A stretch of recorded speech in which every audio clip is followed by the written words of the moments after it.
The first level to success in life, listen to me, the very first level is you seeing it. Like it's clear to you. You know exactly what you want. You know exactly when you want it. You know exactly what it tastes like. You know what it looks like. You know what it smells like. Before you really blow up, and you get success, you literally have it in the palm of your hand without having it. You gotta know what it looks like, tastes like, feel like, because you don't, you're gonna compromise. And your problem is you're not intentional and deliberate. You wake up on Monday and you might be strong, but by Wednesday, are you hearing what I'm telling you? You're not intentional and deliberate. You are hoping that the best is going to happen to you, and the best never happens to you. You got to be intentional and deliberate, whether you're making money or not making money. You got to decide that you're going to do something, and you got to do it every Monday, every Tuesday, every Wednesday, every Thursday. The problem with some of you in this room, you're not intentional and deliberate. You're a good person that just hopes the good stuff is going to happen to you. It has everything to do with what time you wake up. It has everything to do with how you eat. It has everything to do with how you work out, how you prepare. It has every single thing to do with how you think. And when you want it as bad as you want to breathe says, I'm willing to make any sacrifice. I'm willing to go through any pain. I'm willing to go through any suffering. I'm willing to go through whatever it takes. So when I get in there and it's me and him one-on-one, that I guarantee you at the end of it, I won't be the one that surrenders. In order to have unbelievable choice and options in your life, in your pursuit of your dream, you must eliminate them. You must shrink your focus down to one thing, one business, one focus at one time, and master it and get great at it for an extended period of time.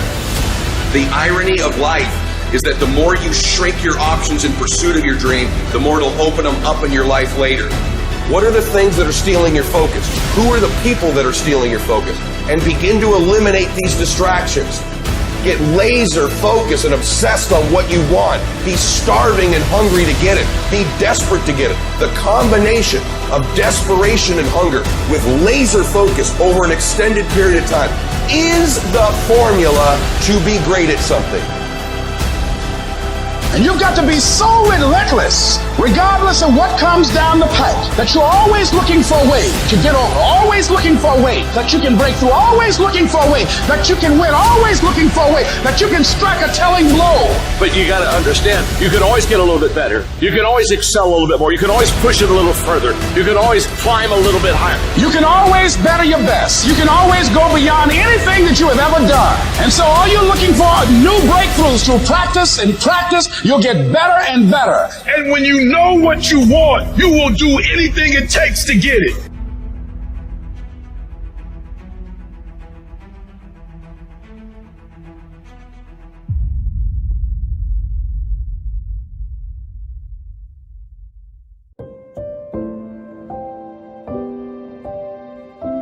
A person who thinks all the time has nothing to think about except thoughts.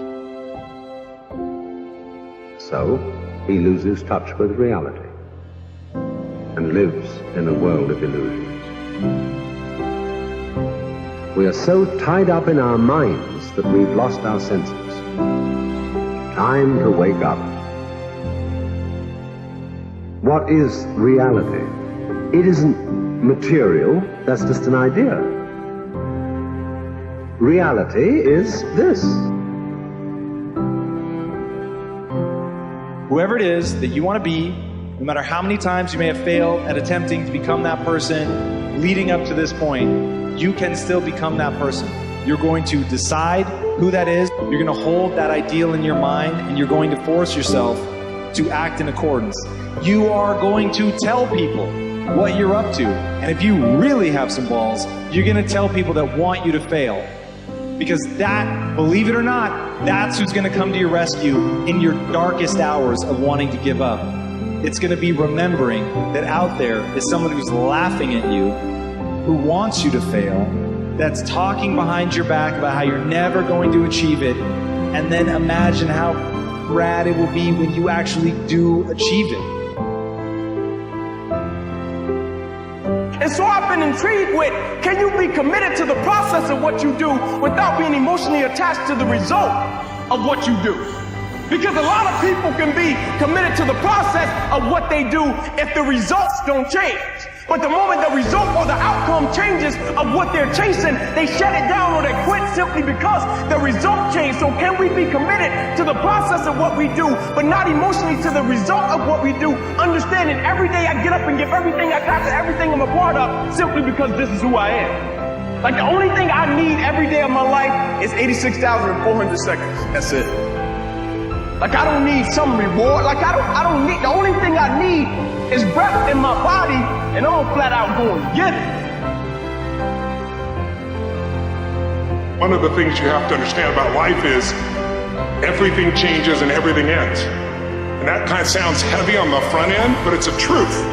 If everything changes and everything ends, number one, it should make you appreciate what you have right now. And then my view is what's next is always better. If I make it so, it's my job to make it so.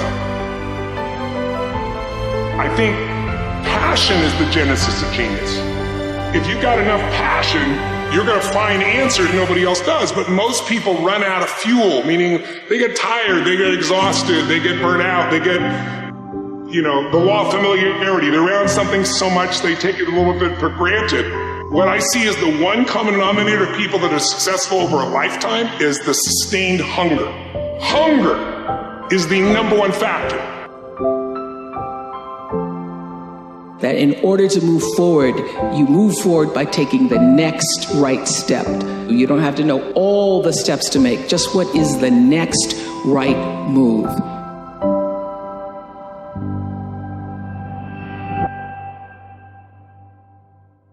I want to recommend that you take just 1 hour a day, 5 days a week, and devote this hour to exercising your mind. Pick 1 hour a day on which you can fairly regularly count. And during this hour every day, take a completely blank sheet of paper. At the top of the page, write your present primary goal, clearly, simply. Then, since our future depends upon the way in which we handle our work, write down as many ideas as you can for improving that which you now do. Try to think of 20 possible ways in which the activity that fills your day can be improved. You won't always get 20, but even one idea is good. Now remember 2 important points with regard to this. 1, this is not particularly easy, and 2, most of your ideas won't be any good. Now, when I say it's not easy, I mean it's like starting any new habit. At first, you'll find your mind a little reluctant to be hauled up and out of the old familiar rut. But as you think about your work and ways in which it might be improved, write down every idea that pops into your mind, no matter how absurd it might seem. Let me tell you what will happen. Some of your ideas will be good, and worth testing. The most important thing this extra hour accomplishes, however, is that it deeply embeds your goal into your subconscious mind, starts the whole vital machinery working. And 20 ideas a day, if you can come up with that many, total 100 a week, even if you don't think on weekends. An hour a day, 5 days a week, totals 260 hours a year, and still leaves you 3,740 hours of free leisure time. Now, this means you'll be thinking about your goal and ways of improving your performance, increasing your service, 6.5 full extra working weeks a year. 6.5 40-hour weeks devoted to thinking and planning. Can you see how easy it is to rise above the so-called competition? And will still leave you with 15 hours a day to spend as you please. Starting each day thinking, you'll find that your mind will continue to work all day long. You'll find that at odd moments, when you least expect it, really great ideas will begin to pop into your mind. And when they do, write them down as soon as you can. Just one great idea can completely revolutionize your work and, as a result, your life.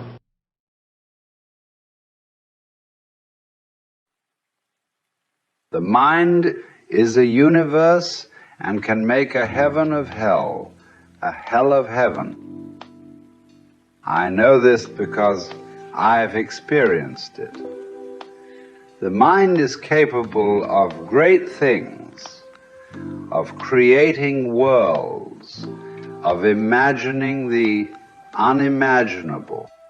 And yet, it is also capable of great darkness, of creating nightmares, of imagining horrors beyond comprehension. It is up to us to choose what we focus on, what we allow our minds to create. We have the power to shape our own reality. for better or for worse. Everyone is entitled to an opinion, and it is certainly useful to have a few when a pollster shows up. But these are opinions of a quite different order from 18th or 19th century opinions. It is probably more accurate to call them emotions rather than opinions, which would account for the fact that they change from week to week, as the pollsters tell us. What is happening here is that television is altering the meaning of being informed by creating a species of information that might properly be called disinformation. Disinformation does not mean false information. It means misleading information, misplaced, irrelevant, fragmented, or superficial information. Information that creates the illusion of knowing something, but which in fact leads one away from knowing. In saying this, I do not mean to imply that television news deliberately aims to deprive people of a coherent, contextual understanding of their world. I mean to say that when news is packaged as entertainment, that is the inevitable result. And in saying that the television news show entertains but does not inform, I'm saying something far more serious than that we are being deprived of authentic information. I'm saying we are losing our sense of what it means to be well informed. Ignorance is always correctable. But what shall we do if we take ignorance to be knowledge? I've always rejected being understood. To be understood is to prostitute oneself.